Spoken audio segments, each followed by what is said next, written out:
Hola, hola, amigas y amigos de nuestra comuna. Grabando en este horario, pero bueno, tendrán ustedes acceso a esta emisión en un rato más, ya el miércoles 31 de julio. ¿Ya? ¿Cómo se nos está yendo el año? Para no decir otra cosa. Bueno, ustedes van a decir, ¿por qué otra vez el tema de Venezuela? Habiendo otros temas importantes que están ocurriendo en nuestro México. Uno de los que más ha llamado la atención y que más ha crispado los nervios y que más ha motivado y encendido las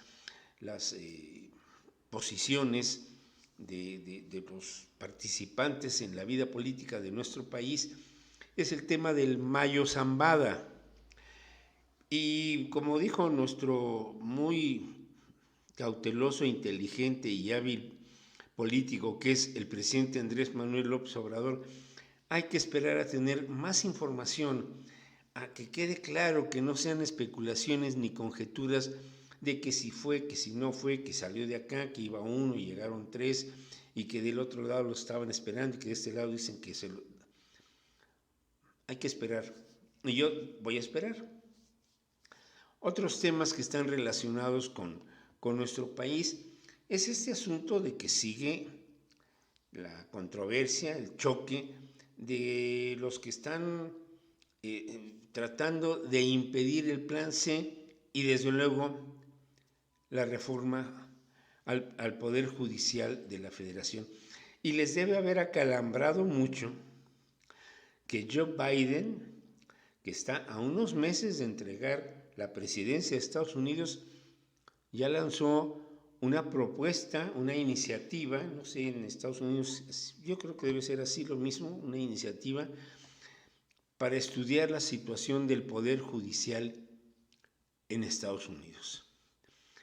Yo creo que nuestro presidente, con este paso que da, y ahora con el eco de lo que se pretende ahí en Estados Unidos, está marcando un hecho histórico. Porque el Poder Judicial siempre ha sido algo como que se queda por encima de lo demás. Nosotros son puros pipiri nice. Aquí la pura gente nice, ¿no? Y entonces vamos a ver qué ocurre. Pero el tema de hoy es hablar de algo que me preocupa porque dicen, bueno, pero ¿por qué te preocupa Venezuela si tú ni eres venezolano, ni eres mexicano? Porque es como si estuviera yo aquí en la cuadra de mi calle y supiera que, pues, en la esquina o cruzando la boca calle de la otra calle que es transversal, ocurrieran cosas que son preocupantes para la comunidad. Y entonces yo diría, bueno, pues hay que ir a ver qué es lo que está pasando, cómo se resuelve, qué pasa. Y aparecen las versiones, que si la esposa es esto, que si el esposo es esto, que el esposo oye a los niños y que la esposa al marido. Y entonces uno trata de ver qué es lo que estaba pasando antes para llegar a esta situación de encono, en mi modesto ejemplo, de esa familia. Y no es que ande uno de chismoso queriendo saber qué onda y a ver cómo armamos más, echamos más fuego a la candela. En este caso es un asunto que tiene que ver con la estrategia, con el guión predeterminado, revisado por una serie de especialistas y de políticos con intereses muy claros, de insistir que desde 1998, cuando Hugo Chávez Frías obtiene con una mayoría aplastante la presidencia de Venezuela, y en ese momento determinó que que Venezuela debería tener un giro tanto ideológico como político y con intereses sociales.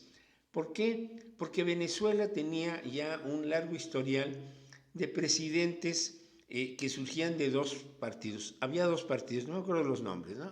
Acción Democrática, el COPEI, algo así, que cada sexenio se cambiaban nada más de un lado para otro. Todo lo que voy a decir, pongan un margen y digan, bueno, esto pasa acá, ¿qué coincidencias hay?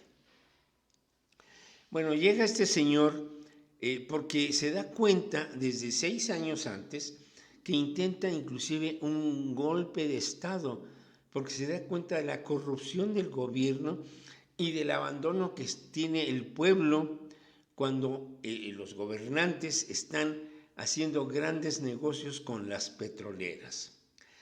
Sí tienen ustedes conciencia de que Venezuela es uno de los países con mayores reservas de petróleo y de gas natural en el mundo. Y entonces las compañías petroleras estadounidenses sobre todo dijeron, ahí vamos a poner nuestro negocito, que es la explotación de los recursos naturales y pagar una modesta renta, porque ni siquiera capaces de cumplir con las condiciones o normas de las concesiones, de pagar los impuestos, sino que nada más le hacían al loco, y gran parte de esa renta se quedaba en los bolsillos de los políticos y de la oligarquía, que al amparo de estas industrias petroleras acumularon enormes fortunas. Y entonces en Venezuela, y esto lo digo porque me lo platicó un amigo venezolano con su esposa hace muchos años, todavía no aparecía en el escenario de la política internacional Hugo Chávez, pero me decía, él trabajaba para una compañía importante, yo lo conocí en la Ciudad de México, y decía, bueno, es que Venezuela es el emporio, es como una especie de Houston, los grandes edificios, los bulevares, las avenidas, los negocios, las tiendas, pero hay una desigualdad. Y lo decía con esa pausa que yo usé, pero hay desigualdad, porque todo está concentrado en ciertos sectores del país, de la población, y los demás que se rasquen como puedan. Y con eso se topa muchos años después, porque esto que estoy platicando es de los 70s. Llegan varios presidentes, llega uno, llega el otro, y el país sigue igual. Y los ricos hinchándose de dinero. Y sus buques petroleros y todo, pues, haciendo grandes negocios. Hugo Chávez Frías intenta en el 92 un golpe de Estado que no resulta, pero es indultado por un presidente, Rafael Caldera, y entonces él toma el camino de la vía democrática y en el 92 se lanza como candidato con un discurso nuevo en el cual planteaba la importancia de rescatar a Venezuela de las garras de Estados Unidos y de otros intereses que están ahí conectados. Y ganó abrumadoramente. Y entonces una de las cosas que él modifica es la Constitución de Venezuela para crear la República Bolivariana de Venezuela. Y el sesgo ideológico que establece pues es admirado por muchos y repudiado por otros tantos más. Un poco lo que ocurrió con México con Lázaro Cárdenas en 1938, que Lázaro Cárdenas se da cuenta que los recursos naturales deben ser de nuestro país, como que de las empresas extranjeras. Y en aquel entonces expropia el petróleo, el 18 de marzo de 1938, y se crea Pemex. Unos años antes había creado la Comisión Federal de Electricidad, porque decía que las compañías que manejaban las concesiones de suministro de energía eléctrica, pues nada más iban a donde había negocios, edificios, hoteles, restaurantes, todo, y a los pueblos pues hay velas, de cera o de parafina. Y entonces esto le ocurre a Hugo Chávez y decide entonces establecer que las reservas del petróleo y que la extracción del petróleo debe ser potestad del Estado venezolano. Y ahí está el problema. Ahí está el problema. Igual que le pasó a Cuba cuando dice, todos estos edificios, todos estos casinos, todas estas cosas deben ser propiedad de la nación cubana. Ya, que se vayan todos los que invirtieron ahí para prostituir a nuestra juventud y llenar de drogas y de un montón de mugres a nuestra población. Y muchos años después ocurre algo parecido. Y entonces la reacción de las grandes potencias es, ¿pero cómo? ¿Y ahora qué vamos a hacer? Y dicen, bueno, pues vamos a negociar. Y como el otro dice, bueno, sí, si quieren, pero pues ahora nosotros somos los que ponemos las reglas. Y ahí empieza el boicot, ahí empiezan las sanciones. Ah, sí, te quieres poner a las patadas con el tío Sam. Órale, maestro. Sanción por aquí, sanción por allá, sanción por acá, sanción por allá, sanción por acá. Un montón de sanciones. Si fuera un juego de fútbol, ya le hubieran sacado 52 tarjetas rojas, ¿no?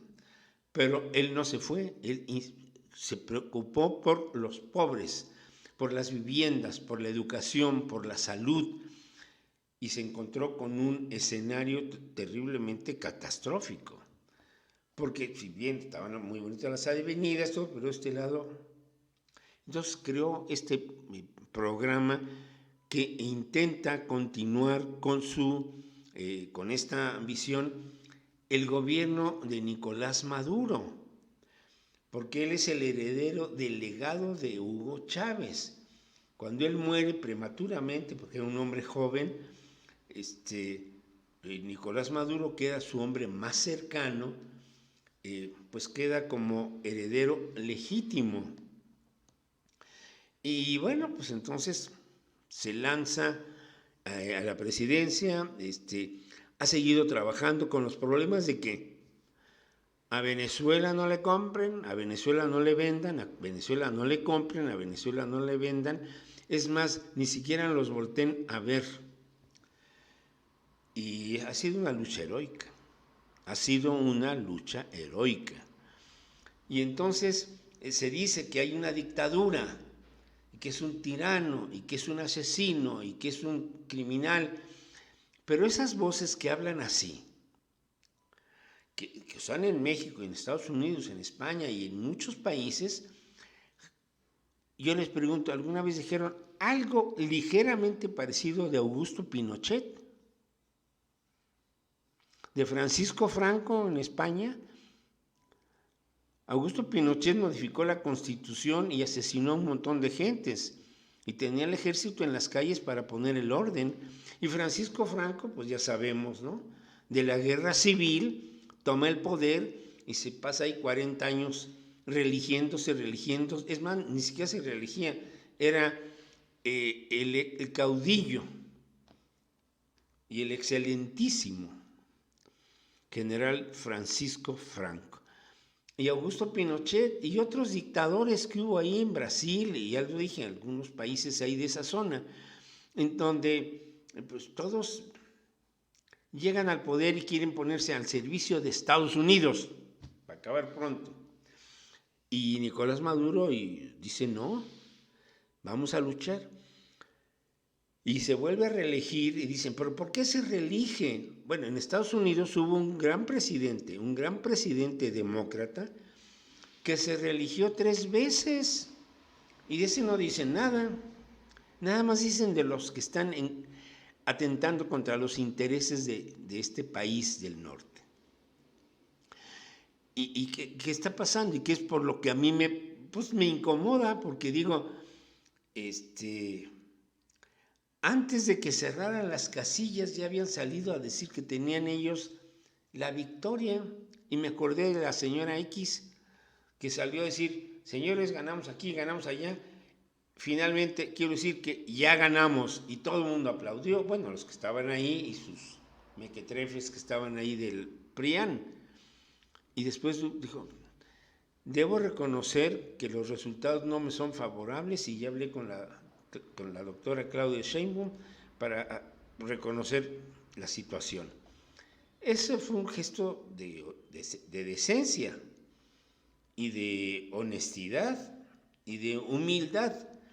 Pero aquí María Corina Machado, que recibe dinero de los gringos, porque, ¿para qué la quieren a ella? Que nadie la quiere, en Venezuela nadie la quiere.